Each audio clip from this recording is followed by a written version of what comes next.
So if you don't know this about me, I am the mom of two little boys, Jasper, who just turned 6 March of this year, 2023, and a 3.5-year-old Liam. And I think about often how much I will influence their life.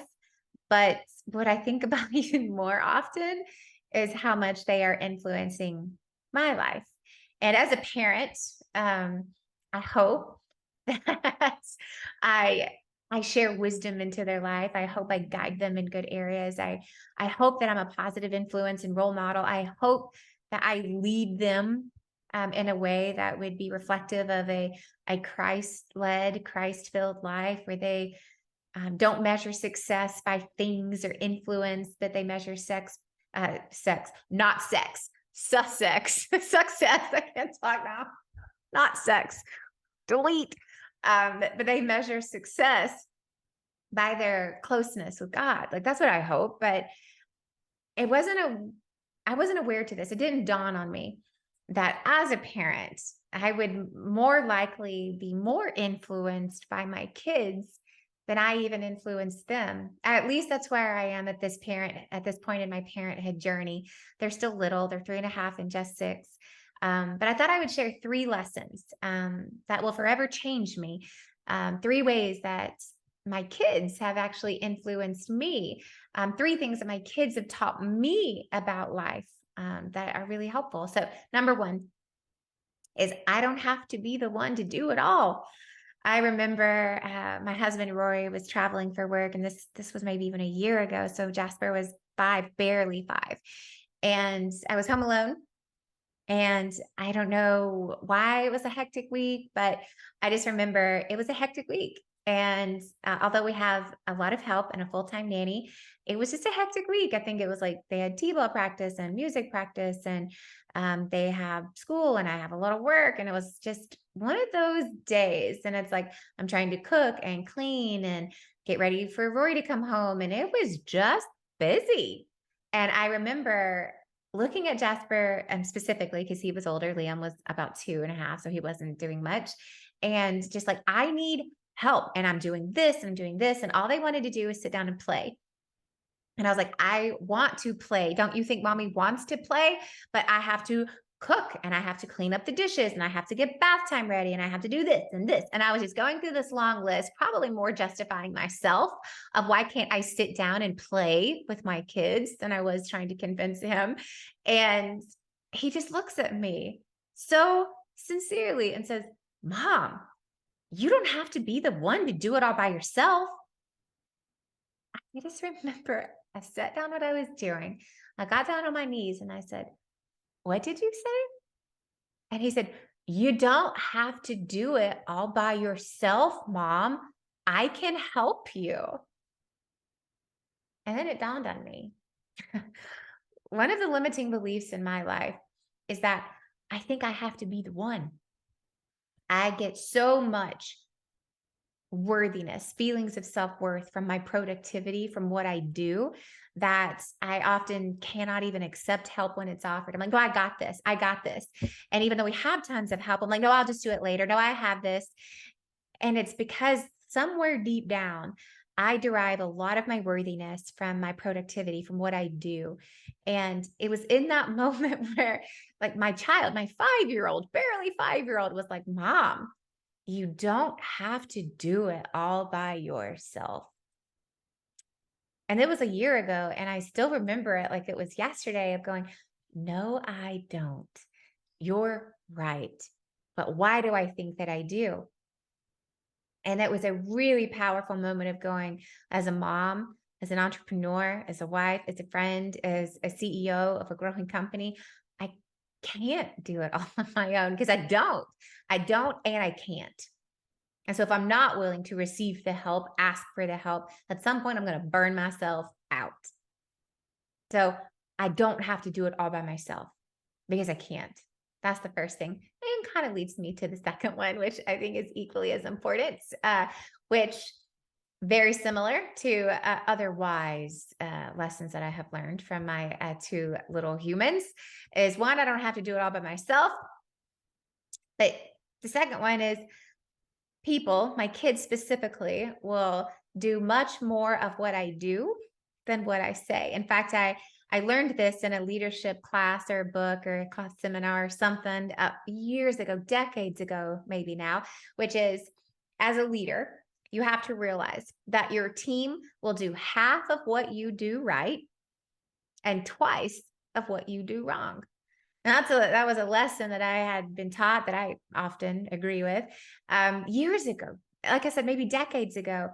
But as a parent, I have parrots. I have two little parrots who walk around in my house and repeat everything I say, even with my tonality and my facial expressions. And they do not do what I say, they do what I do.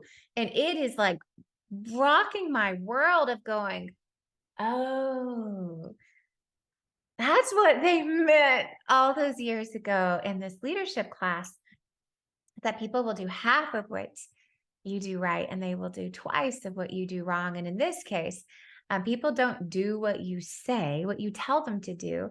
They will follow what you do. And it has been really pivotal in my parenting life and in my leadership life to go, I don't need to tell my team. I don't need to tell my kids. I need to show my team. I need to show my kids. I need to model it. I need to be it. I need to do it, not just say it. One, I don't want to be a hypocrite and say one thing and do another, but probably even more importantly of going, why would I ask them to do something that I'm not willing to do? Because my kids don't understand things when I say them, but they understand them when they see me doing them. So if I want them to walk a close relationship with the Lord, they need to see me in my Bible. They need to see me going to church. They need to see me on my hands and my knees praying. They need to know that I am in the Bible. I am working on it and I'm not perfect. They need to see that, not me just saying it. And just like with my team, it's like they need to see me showing them that I am there for them, not just saying, hey, I'm there for you when you need me, and then I'm never there. It's like, no, I need to be available. I need to have time with my team. And this has been a really pivotal part of me going like, wow, I can say a whole lot and not go a long way, or I can do it and watch how these two little people start doing. Like I said, I've got parrots, and it's been really reflective of going, golly, they say everything and they do everything that I do. So I better watch out. And it's been a very helpful leadership lesson, a leadership lesson for me, but also a life lesson of going, if I want to be a reflection of something positive, then I need to be a reflection of something positive. Right. So that's number two. Number three, and I'll make this one short-ish, which is not that I didn't know this, but time is my most precious asset. It is, time is the commodity in which I want to invest in. And I've become most present to that as a parent of two rapidly growing little boys, because man, if you blink, you miss it. Jasper, as Jack, I mentioned, just turned 6 years old last week. I still remember the day he was born. I remember the day that I found out I was pregnant with him. I remember his first step, his first tooth, his first bite of real food. I remember how hard it was and how good it was. And he's a fully functioning little human. And I look at Liam and I'm going, every day I see him radically developing, learning new words, saying new things, doing new things, comprehending new things every single day. It is fast. It is furious. And if I don't watch it, I will miss it. And every parent who has older children says, don't blink, you'll miss it. And I'm like, oh, okay, don't blink, you'll miss it. And it's been so powerful to go, man, life is fast. It is fast. And if you want to slow it down, you need to slow it down. And what are the moments that are non-negotiables for you to miss?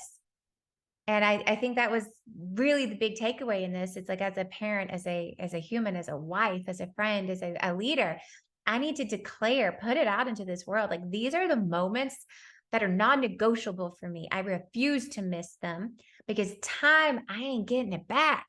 Emails, projects. They'll be there. That somebody might be mad that it's longer than it should have been, could have been, but they'll be there. These moments, they're gone. And it's like, what are those non-negotiable moments that it's like, once it's gone, it's gone. Like taking care of my body, my health, right? It's time with the Lord, time with my husband, time with my family. Like those are the moments that have become non-negotiables for me that I was not even present to prior to having kids.